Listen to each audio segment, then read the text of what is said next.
हमारे खुदावंद यीशु की अंजील मुकद्दस लूका के मुताबिक उसका 15वां बाब 3 से 7 आयत तक।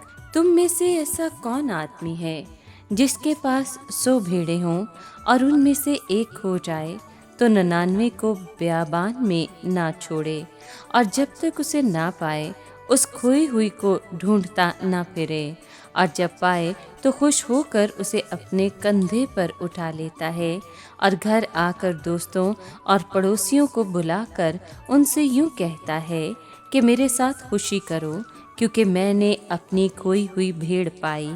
मैं तुमसे कहता हूँ कि इसी तरह 99 रास्तबाजों की निस्बत जो तौबा के मोहताज नहीं, एक ताइब गुनहगार के बायस आसमान पर ज़्यादा खुशी होगी।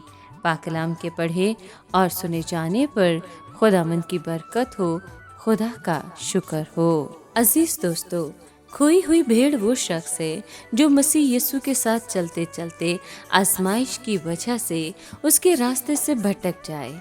वो दोबारा गुनाहों की ज़िंदगी शुरू कर देता है और शैतान उसके दिल में गलत ख्यालात डालता है कि अब तू खुदा के लायक नहीं, खुदा तुझसे मोहब्बत नहीं करता और उसने तुझे रद्द कर दिया है।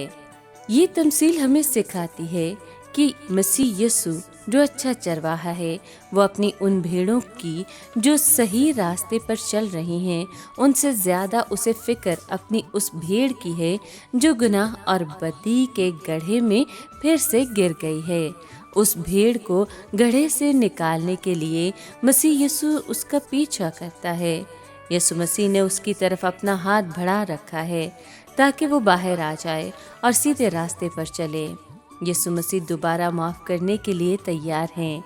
शर्त ये है कि वो खुदा की खिदमत करने की ख्वाहिश रखता हो या रखती हो।